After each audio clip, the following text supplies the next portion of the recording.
폴 마이어라는 사람이 있어요. 폴 마이어 많이 들어보셨죠? 그 노숙자였거든요. 노숙자인데 지금 미국 100대 부자 중에 한 사람입니다. 키도 작고 돈이 없어가지고 대학에 들어갔다가 대학 못 다니고, 그러니까 고졸이죠. 그러다 키가 작아.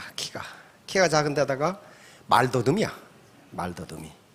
키도 작고 말더듬이고 학력도 없고, 그래가지고 렌트를 못 내가지고 쫓겨나서 노숙자가 됐어요. 그런데 어느 날 길거리에 자빠져 자고 있는데 벤츠가 쏙 지나가는 거예요. 그러니까 깜짝 놀랐어. 이상하게 태어나서 어떤 녀석은 길바닥에 자빠져 잠자고, 어떤 놈은 벤츠 타고 다니고, 그렇잖아요. 근데 그때 무슨 생각을 했겠어요? 나라고 벤츠 타지 말라는 법이 있나? 그 법이 미국에도 없고 대한민국에도 없어요. 길바닥에 누워 자는 놈은 벤츠 타서는 안 된다. 그 법이 없어. 그러면 벤츠를 타려면 어떻게 해야 돼요? 돈을 벌어야 돼. 돈을. 그렇죠? 근데 지금 렌트를 낼, 월세를 낼 돈이 없다고. 근데 돈을 어떻게 벌어요? 어떻게 벌겠냐고. 그런데 미국에서는 우리도 똑같아요. 돈 벌 수 있는 방법이 있어요. 그게 뭐냐 하면은 보험회사에 취직해서 보험 외파는 되는 거. 미국은 보험회사가 굉장히 많아요. 건강보험도 국가보험이 없어요. 전부 개인보험이에요. 그냥 보험회사가 많아. 오바마 대통령이 국가보험을 하려고 해도 안 돼. 왜 그러겠어요? 이권이 전부 걸려있기 때문에 안 되는 거예요. 감기 걸려서 3일 입원하면 입원비가 1,000만 원이거든? 그러면 그 도둑놈들 아니냐? 그건 도둑놈 아니에요. 도둑놈 아니고, 의료 분쟁이, 의료 소송이 많기 때문에 잘못해서 의료 소송에 걸려놓으면 망해. 그러니까 그렇게 비쌀 수밖에 없어. 아무튼 보험회사 외판원으로 들어가면 돈 없이도 돈을 벌 수 있다고 생각했어. 그 생각은 맞는 거죠. 그래서 보험회사 찾아가서 제가 이만저만 하는데 보험 외판원이 되겠습니다. 보자마자 불합격. 왜? 키도 작지, 말더듬이지. 보험회사 외판원이면 말을 기가 막히게 해야 되잖아요. 이 보험으로 말씀드릴 것 같으면 뭐시 도저도도 해야 되는데 도도도도도 하고 있으니까 학력도 형편없지, 돈도 하나도 없지, 키도 작지, 말더듬이지. 이게 되겠냐고. 우리 사장님들이 보험회사 인사부장이면 그 취직시키겠냐고요. 안 해요. 그러면 낙방. 근데 이때 바로 변한 게 폴 마이의 애티튜드, 태도가 변한 거예요. 애티튜드. 태도가. 그러니까 그전 같으면 아이고 나 같은 놈은 안 돼 그럴 텐데 자기 마음이 변한 거예요. 그래서 인사하면서 부장님, 지금 부장님께서는 세계적인 보험 외판원을 쫓아내고 계시는 겁니다. 이렇게 인사하고 나왔단 말이에요. 시중에 책이 나와 있어요. 그래서 88번 거절당했어.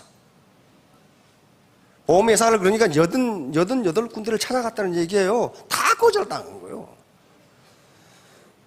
마지막으로 들어갔는데 단 2년 만에 백만장자가 됩니다. 왜? 태도가 바뀌었잖아요. 지금은 기업을 100개를 가지고 있는 세계 최고 기업. 그 양반이 유명한 것은 돈을 벌어서 유명한 게 아니에요. 지금 우리 시중에 많은 책이 번역되어 나와 있어요. 나는 그러니까 어떻게 하면 성공하는가. 그 양반이 제일 강조하는 거예요. 당신의 마음의 태도를 바꾸면 된다. 생각해 보세요. 그 사람 미천 있었어요? 미천 없어요. 학력 좋아요? 고졸이에요. 거기다 말더듬이, 키도 작아. 생긴 것도 잘 못생겼어 또. 그런데 미국 100대 부자가 된 거예요. 그런데 그 사람이 써놓은 글에 이런 게 있어요. 사원들한테 자네들 인생 시나리오를 써서 내봐. 그런데 열심히 쓴 사람, 응? 나는 몇 월 며칠까지 뭐가 되고 몇 월 며칠까지 뭐가 되고 몇 년 후에 두고 보니까 그 사람들은 다 그렇게 됐더라는 거예요.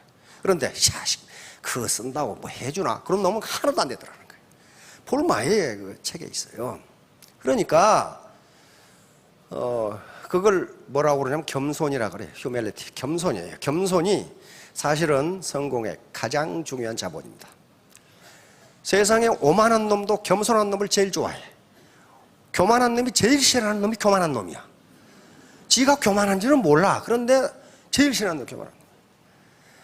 저도 많은 지금까지 꽤 오래 인생을 살아서 보니까 교만한 놈들 나중에 끝장이 안 좋아요. 전부 거지돼. 거지가 다. 왜? 교만한 사람이 돈이 있고 힘 있는 자리에 있을 때는요, 많은 사람이 따라요. 아이고, 참 말 잘했습니다. 아주 치다가십니다. 그런데 그놈이 딱 힘이 끌어지니까 어때요? 싹 따라오는 거예요. 새끼 말이야. 말이 많아, 새끼 말이야. 저 운전은 잘한다고 해놓고 말이 많네. 그 자식 그렇게 될 줄 알았어. 그래요, 전부 다. 그러니까 자본을 얘기하는데 많은 현자들이 겸손이야말로 가장 중요한 자본이라고 이야기하는 게 그런 거예요. 그런 거라고요.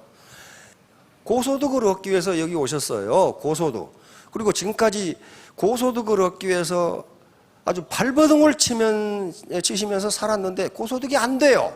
왜 그러겠어요? 그건 생산성이 낮으니까 그래요. 생산성이 100만 원밖에 안 되는 사람한테 어떻게 200만 원 봉급을 주냐고. 그거 안 돼요. 망해요. 그러니까 항상 임금은 생산성 범위 내에서 정해지도록 돼 있어요. 그게 자본주의 시장경제학 원론의 이야기예요. 그걸 벗어날 수가 없어. 그러면 생산성이 높으려면 어떻게 해야 되냐? 자본이 많아야 돼. 자본주의 시장경제잖아요. 자본이 많아야 된다고. 그런데 자본의 고전적 정의하고 관계없이 지식정보화 시대는 자본의 범위가 훨씬 엄청나게 넓어졌기 때문에 그러니까 우리가 살 수가 있어요. 안 그러면 지금 전부 다 평생 가난뱅이를 벗어나지 못해. 계층 빈곤 탈출률이라는 게 있어요. 지금 통계청에서 내고 있죠. 빈곤 탈출률. 2005년까지 우리나라의 빈곤 탈출률이 10점 만점에 3.5. 그러니까 10명이 가난뱅이 부모 밑에서 태어나면 그 중에 3사람 반, 그러니까 평균 4사람이 그 가난을 벗어난다는 거예요. 지금 2명으로 줄었어요. 다시 말하면 10명이 가난뱅이 부모 밑에 태어나면 8명은 평생 가난하게 산다는 거예요. 평생 가난하게 살아.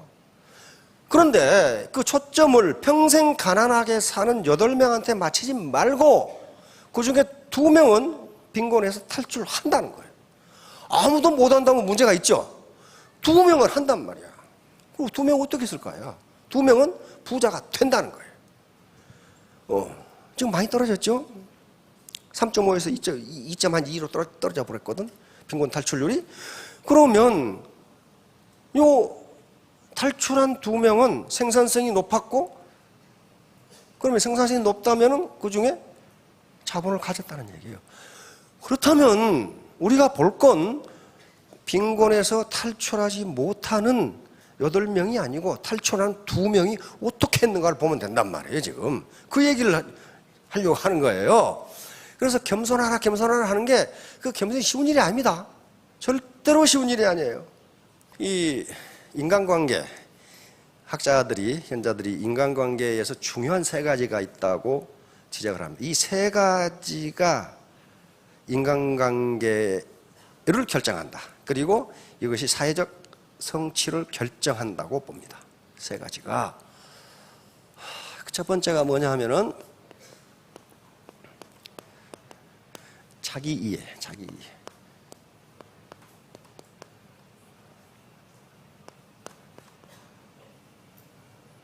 self understanding.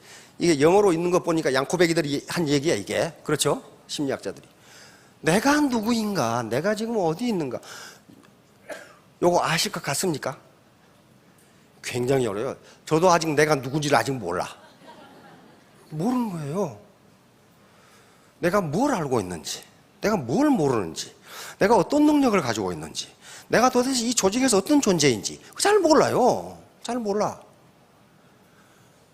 적어도 그러니까 자기를 알려면은 겸손해야 된다고. 겸손해야 돼. 왜? 자기의 결점은 자기가 잘 알지를 못해요.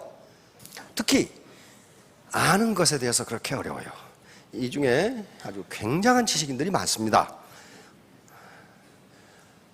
옆에 사람 얼굴 봐도 그냥 지식인인지 아닌지, 고위 공직자인지 아닌지 잘 몰라요. 다 위장을 하고 있기 때문에. 왜냐하면 여기 앉아있는 때가 좀 굉장히 쪽팔리거든.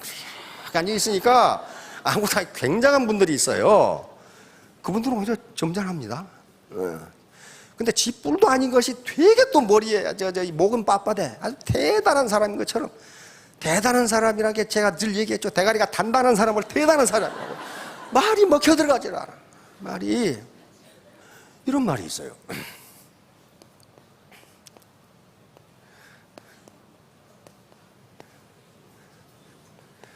이게 무슨 말이냐면요, 공자님 제자 중에 자로라는 사람이 있어요. 자로. 공자보다 6세 이하인데 공자의 제자이면서 절친한 친구이면서 동시에 공자의 인생 반려자이면서 공자의 스승인 사람이 자로라는 사람이에요. 이 사람은 원래 출신은 깡패입니다. 건달 깡패예요. 공자를 때려 죽이러 갔다가 공자의 제자가 된 사람이에요. 공자의 인품에 감격해가지고. 그런데 요 뗄나무꾼을, 이 깡패를 가르쳐 놓으니까 어때요? 하이, 기가 막히거든. 지금까지 몰랐던 걸 알게 됐어. 그렇죠? 천하의 건달에게 공자님이 글을 가르친 거예요. 예를 가르치고 유계를 가르친 거란 말이에요. 그런데 논어에서 공자님이 어떤 제자를 불러서 한 얘기는요, 그 제자에게 꼭 맞는 얘기를 해요. 다른 얘기 절대, 일반적인 추상적인 얘기를 절대로 안 해요. 그 제자에게 맞는 얘기를 해줘. 그러니까 그런 건달을 공부를 가르쳐 놓으니까 어때요?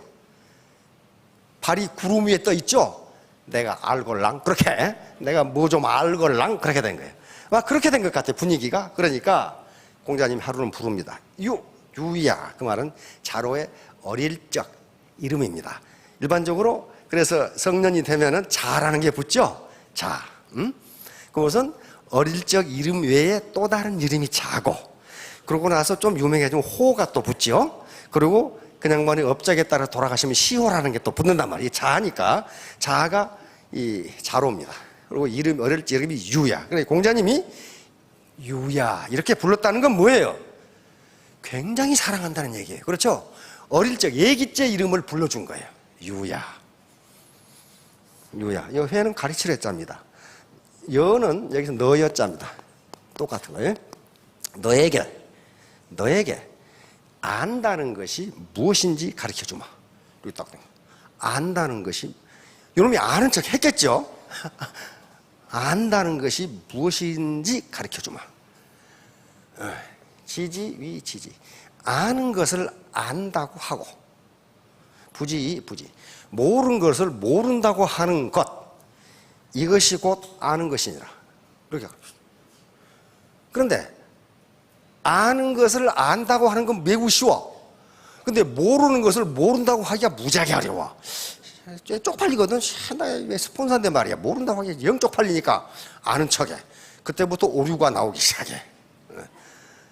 이게 논어에 있는 말씀이에요. 이걸 톨스토이가 읽었어. 19세기 러시아 문학가 있죠. 지식을 이렇게 정확하게 정의한 예는 아직 없다. 그렇게. 톨스토이 인생 노래가 들어있어, 이 말이. 그러니까 벌써 세계적인 지식인들은 19세기의 논어를 다 읽었어. 톨스토이가 인생 논을 그렇게 표현했어. 근데 노자는 도덕경에서 더 험악한 말을 하고 있어. 부지상. 아는 것을 모른다고 하는, 모르는 척 하는 것은 좋은 일인데, 알아도 모른 척 할 때가 있으면, 모른 척 해야 할 때가 있어요. 어르신들 그렇죠. 며느리, 저거 말이야. 마음에 안 드는데 모른 척 해줘야 할 때가 있어요. 옛날 임금님들 면류관 있죠? 앞에 이렇게 무슨 발이 주렁주렁 달린 거 있잖아요. 뒤에도 발이 주렁주렁 달리고. 임금님들 그 의례 때, 가례 때 또는 큰 행사 때 면류관 쓰죠? 줄이 주렁주렁 달린 거.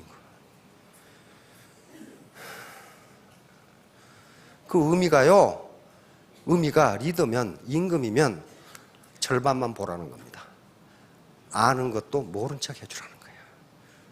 다 알려고 하면 피곤해, 나라가. 그렇죠? 시어머니가 며느리가 시시콜콜 파고들면 엄청 피곤해. 그렇죠? 아는 것도 모른 척 해주라는 뜻이에요. 그게. 그래야만 나라가 평안하고 가정이 평안해요. 그러니까 노자가 도덕경에서 아는 것을 모른 척 하는 건 좋은 일인데 부지지병, 모르는 것을 아는 척 하는 건 병이다 그랬어요. 그건 병이야, 병. 완전 병이야, 그건. 그러니까 바로 자기 이해라는 게 그렇게 쉬운 게 아니에요. 어쩐지 인간은 내가 아는 척 하고 싶고 내가 똑똑한 척 하고 싶고, 근데 똑똑한 척 하면 손해예요. 내가 똑똑한 척 하고 말하고 있을 때 다른 놈들 술하고 앉아고 다 먹거든. 자기만 못 먹어. 자기만 못 먹어. 손해라고 그게. 자, 이게 그러니까 내가 왜 지금까지 이렇게 고소득을 못 올렸을까? 도대체 내가 부족한 게 뭘까? 요걸 리뷰해보면 내가 이 정도 위치밖에 안 되는구나. 그걸 인정할 수가 있어야 돼. 그렇죠? 그래서 두 번째 단계는 자기 수용입니다. 자기 수용. 셀프 억셉팅이야. 셀프 억셉팅. 그러니까 나를 분석해 보니까 나는 체력이 약하다. 이거 받아들여야 되죠. 체력이 약하다. 체력이 약한데 죽도록 일하면 어떻게 됩니까? 그거 죽어버려요. 그 다음에 인내심이 약하다. 이걸 자기가 알 수 있잖아요. 허풍을 잘 친다. 자기가 알아요. 허풍 잘 치는 거.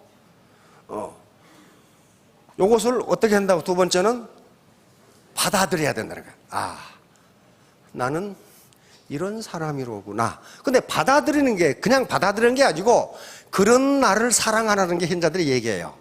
나는 체력이 약하다. 그러니 뭐 어떡하라는 얘기냐? 나는 체력이 약한 나를 사랑한다. 이렇게 받아들이라는 거예요. 나는 학력이 볼 것 없다. 내가 안다고 해서 아는 게 아니다. 그럼 나는 학력이 보잘 것 없다는 걸 그냥 인정하는 거예요. 받아들이라.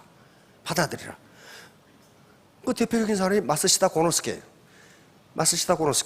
일본의 1000년 동안에 가장 유능한 경영자, 항상 1위로 나온 분이 마쓰시다 고노스케. 엄청나게 가난했어요. 엄청나게. 군함매 중 몇 번째인가 그래가지고 초등학교 4학년인가 밖에 못 다녔어. 거기다가 폐병으로 죽을 뻔했어요. 그 당시에 일제시대에 폐병 걸리면 거의 죽죠.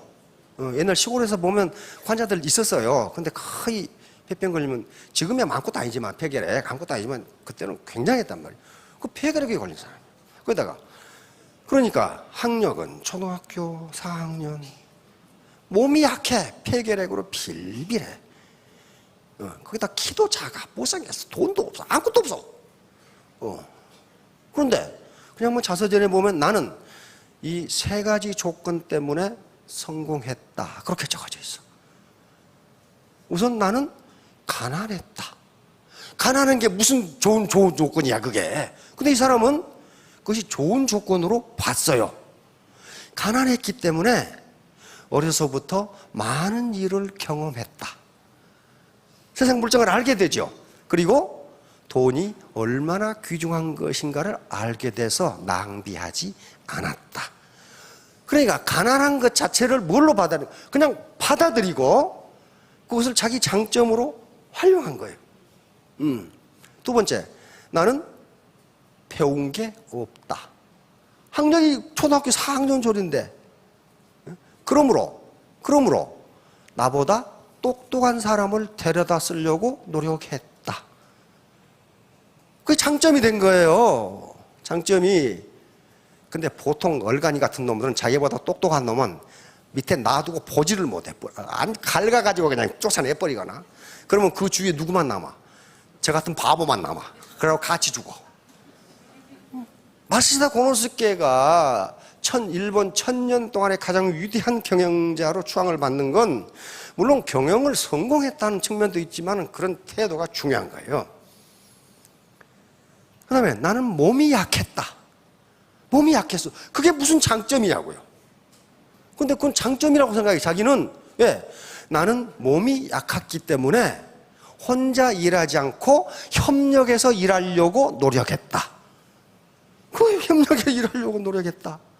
그것이 나를 성공으로 이끌었다. 이 세 가지 조건이 가난하고 학력도 없고 몸도 약하고 키도 이만큼밖에 안 해. 그게 그러니까 그 사람은 어때요? 나를 받아들인 거예요. 나는 가난하다. 나는 학력이 초등학교 4년이다.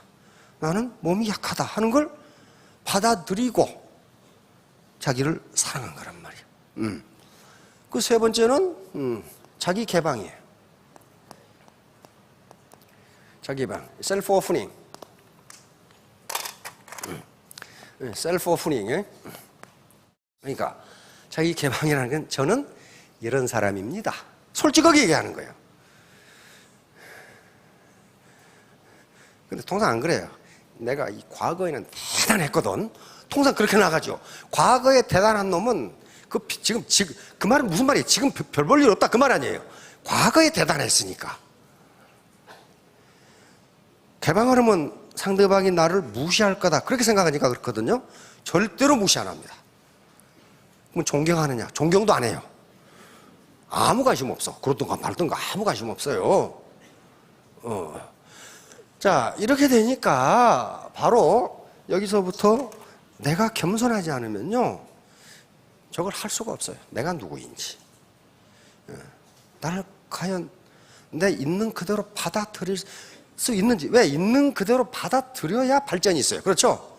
자기를 자기가 과대평가해버리면 발전을 할 수가 없어요. 있는 그대로 받아들여야 돼. 그리고 저는 이런 사람입니다.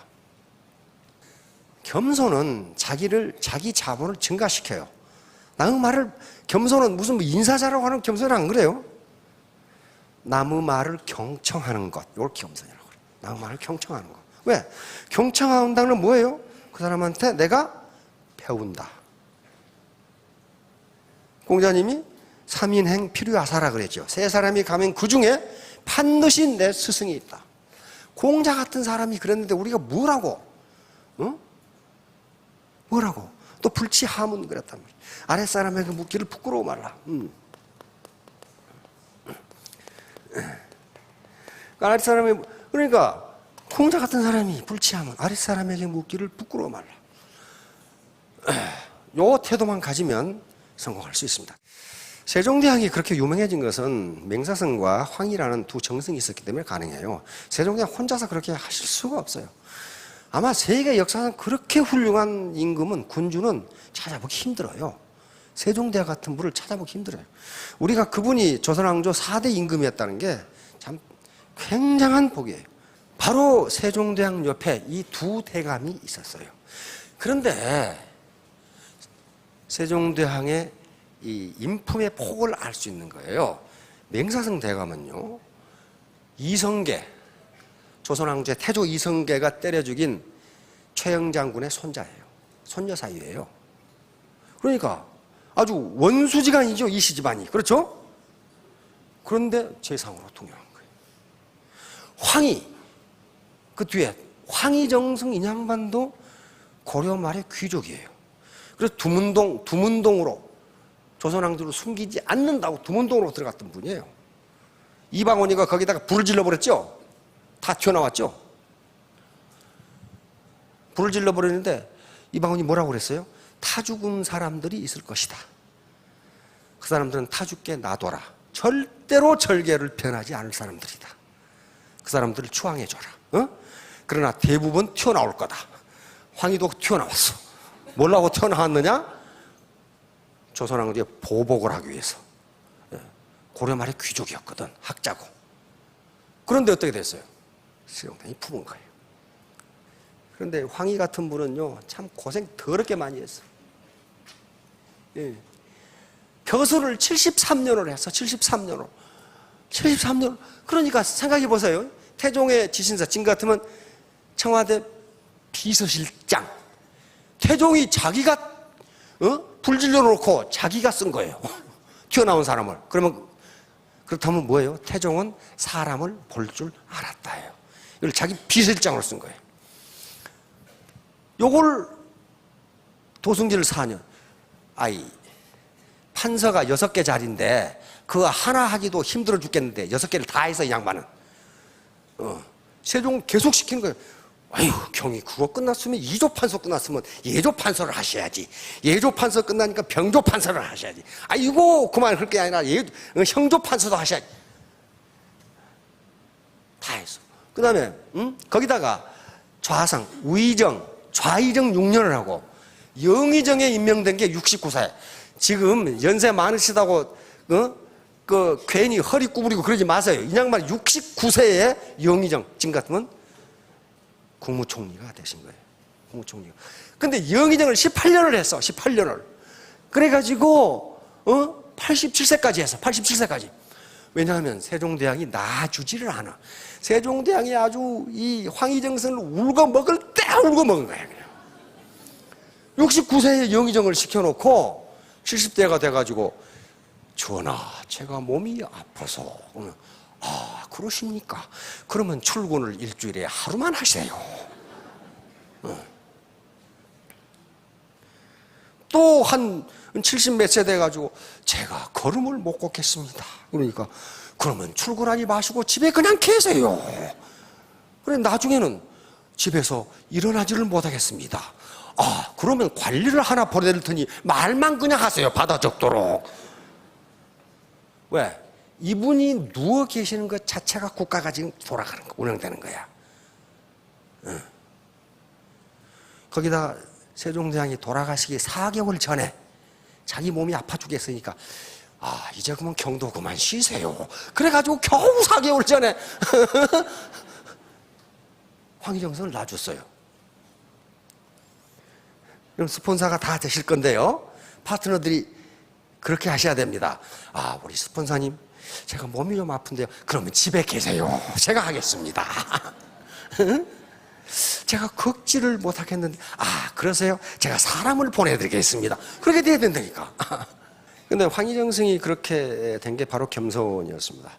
교수를 73년을 했으니, 그것도 6조 판서, 좌우, 좌상, 우상, 영의정을 18년을 했으니, 계속 상좌에 앉았어요. 그렇죠? 회의를 주재하는데 한 번도 자기가 먼저 말을 꺼낸 적이 없다고 합니다. 계속 들어. 뭐셔, 어쩌고, 그럼 저끼리 싸워. 그럼 계속 듣고 있어. 그러면 계속 듣는다는 건 뭐예요? 이쪽 의견, 이쪽 의견을 다 들어보는 거예요. 그러고 나면 어떻게 됩니까? 자기 편견이 아니고 지금 상황이 어떻게 돌아가는 것을 명확하게 알 수 있어. 그렇죠? 요점 때문에 세종은 놓지 않았어요. 놓지 않았어. 이분이 있어야 된다니까, 이분이. 그래서 유명한 일화가 바로 이거죠. 하루는 일찍 퇴청을 해가지고 집에서 책을 보고 있는데 여종들이 저끼리 싸우다가 한 놈이 쪼르르 어였어요. 대감님, 전현이요, 요렇쿵 전현이 잘못했어요. 그러니까 네 말이 옳다. 그랬죠. 또 그년이 와가지고 이제 뭐 전현이요, 이렇쿵 그러니까 네 말이 옳다. 그랬단 말이에요. 그 옆에 듣고 있던 조카가, 아니 삼촌, 내가 들어보기에 전현이 옳은데 어째서 삼촌은 그 우유부단하게 인연이 옳고 전연이 옳고 그럽니까? 그러니까 네 말도 옳다. 그랬단 말이에요. 그 말은 무슨 말이에요? 한쪽 말만 들어가지고는 누가 옳은지를 명확하게 판단할 수 없다, 이런 얘기예요 지금. 그러니까 세종이 그렇게 쓴 거예요. 당파 이게 막 있는데 다 들어보고 최종적인 결론을 황희가 내려주면 그건 정확하다는 거예요. 정확하다. 그것을 썼던 세종대왕이 그걸 몰랐을 리가 있냐. 그렇죠? 그러니까 저분이 누워 계시더라도 저분이 그 자리에 있는 게 국정이 잘 돌아간다고 생각을 하신 거예요. 그렇죠? 그러니까 황희나 맹사성보다 더 훌륭한 분은 세종대왕이에요. 그걸 아신 분이거든. 자, 이게 변중만으로 다 끝났습니다. 자, 다음 시간에 또 하도록 하고 3년 후, 5년 후에 모두 성공하시기 바랍니다. 예, 감사합니다.